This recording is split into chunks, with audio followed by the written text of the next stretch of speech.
So 2021 is coming to a close and 2022 is right on the horizon. So it's a good time to look back at the previous year. So I thought, let's make a top 5 list. Not done one in a while, so these are my top 5 games I completed this year. These aren't necessarily games that came out this year, but I completed them in this calendar year. But before I get into that, this was a really tough list to put together as I played a lot of great titles. I do have some honorary mentions which I'll bring up at the end, and of course, let me know your top 5 completed games this year. Well, might give me some inspiration for games to check out next. So coming in at number 5 is Narita Boy from Studio Koba, and this is one I did a complete playthrough over a couple of live streams. I remember seeing the trailer and being grabbed by the art style and the music featured, as it captures that 80s aesthetic perfectly. Playing the game, it really delivers on its promise. It's like playing through a synthwave music video. Heck, it even has a feature so you can make the screen more CRT-like. It has the feel of other games like Hollow Knight, Ori, etc., where you go through the game and get new abilities as you progress. Also, it has a little bit of a Metroidvania vibe, with you revisiting locations later in the game as you get your new abilities. However, I felt this was slightly more linear than the previously mentioned titles. The combat in this is challenging, but not enough to make you rage like I've seen with others in this genre. The bosses give you enough tells, so you know when to attack and when to hold back.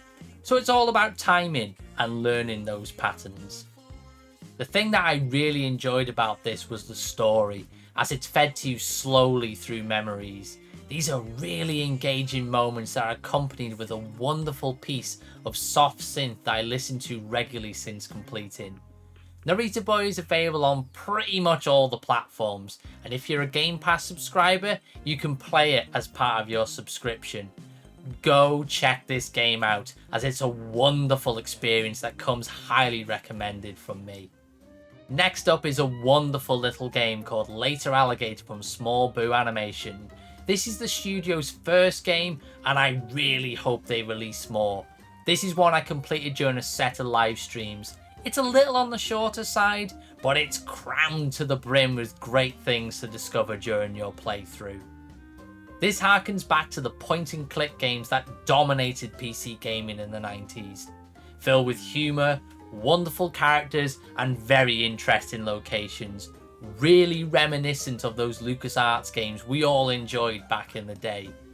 You can tell this game is made by an animation studio, as all the characters in the game are so expressive. Even though they only have limited movement and no voices whatsoever, you know exactly what is going through their minds at that time. I had a lot of fun playing through this, and as there's no voice acting, I had to oblige and do some voices for the characters. They were of course terrible, but the chat seemed to really enjoy them, and that's all that matters. I mentioned before that the game is crammed with characters and situations. Well, this adds to the replay value of the game. Not to go into too much detail, but you have a very strict time limit on when you need to wrap up your adventure and make your way back to the starting point. As this is the case, you don't necessarily see everything on your first playthrough, so go check this little gem out. It doesn't take too much of your time and you won't regret it. We're at number 3, and it's Control from Remedy Entertainment. This is one I wanted to play off stream, as I heard a lot of great things about the story, and I often worry when I hear really positive things about games, as it can overhype it and make it not live up to the lofty expectations. Well, Control is on my top 5, so it lived up to that hype. I've put it at number 3 on the list, but knowing me, once this video goes live, I'll probably change my mind again, and I wish I would have put it up higher, like I did several times before I locked this list in. This is really a great example of a AAA game, as everything in this is top tier stuff.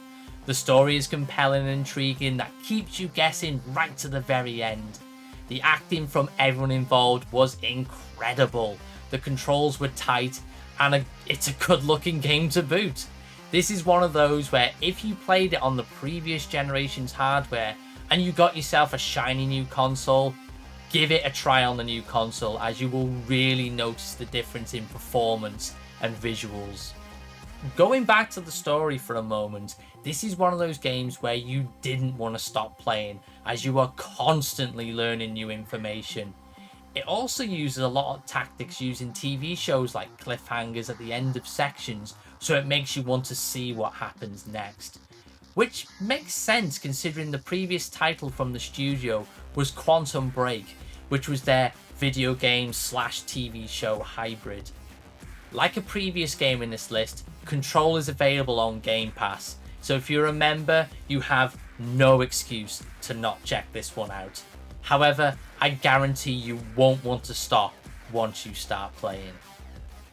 Top 2 time, and this is one I need to check out on modern hardware once I can get a hold of a PS5, and that's Spider-Man Miles Morales from Insomniac Games. I really enjoyed my playthrough of this on PS4, and it looks amazing on the console. However, I am curious to see how it looks on newer hardware. This was a little bit of a hybrid playthrough, as I played some of it off stream, played a section of the middle of the game on stream, and then completed it off stream. I adored the 2018 Spider-Man game, which Miles Morales is a sequel expansion to. They really captured the spirit of what was the best Spider-Man game of all time, which is Spider-Man 2. Miles Morales is no exception and continues wonderfully where the 2018 game left off. It came along at the right time for me, as I had my first full introduction to Miles 2 years ago with Into the Spider-Verse.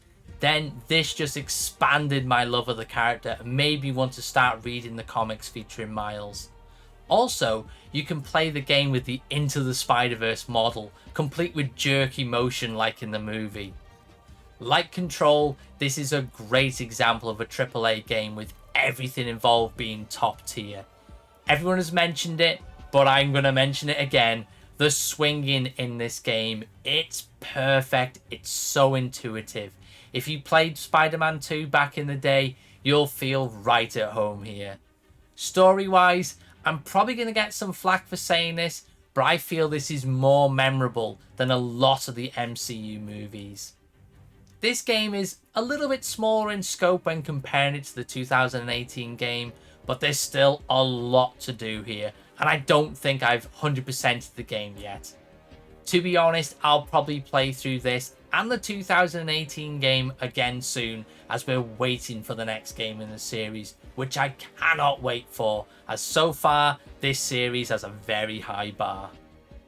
So here we are, top of the list time, and when I was thinking of doing this video, I knew this needed to be my number one. It left such a big impact on me, and even though I already own the game digitally, I need to own a physical copy, even though it's not available physically on a console I own.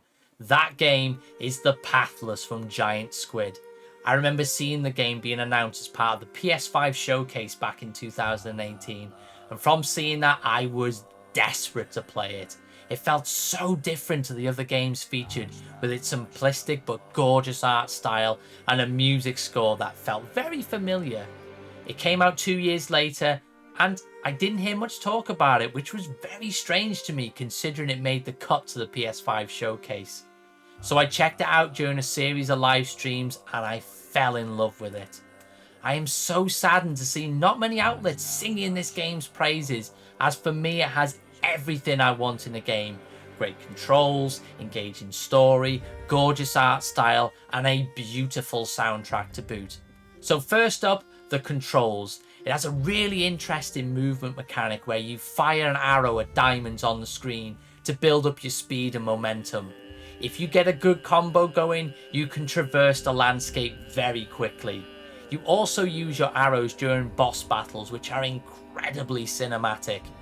Next up, let's discuss the story. You play as the hunter who travels to an island to lift a dark curse and to save the world from the Godslayer. Throughout your journey, you can learn as little or as much as you want about the world by reading the text on obelisks around the world.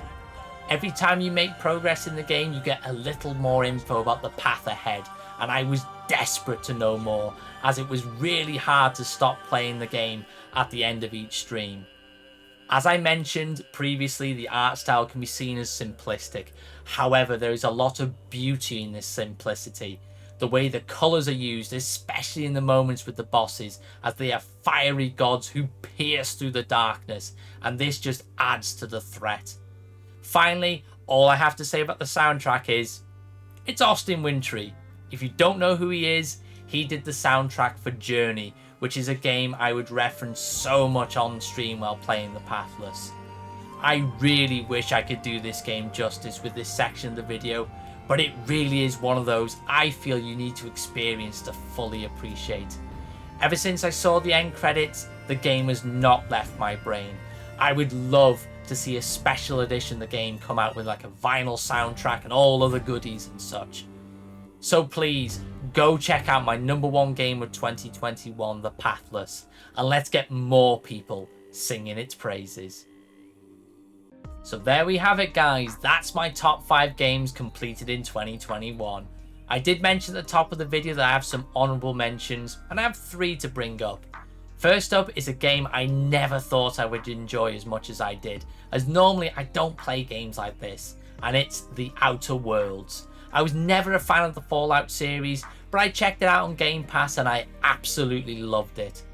Next up is River City Girls. It was on my list for quite a while, and I got inspired when watching a friend of mine stream it. Again, saw it was on Game Pass and I could not put it down.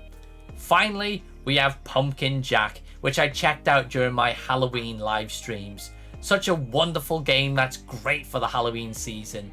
And it's not that long either, so you could probably complete it in an evening. So that's it, guys. Once again, thank you so much for checking out this video, and do you agree with this list? And what is your top 5 games completed in 2021? Do feel free to put them in the comments, as they will give me inspiration for games to check out next. So once again, thank you so much for watching, and I'll see you next time.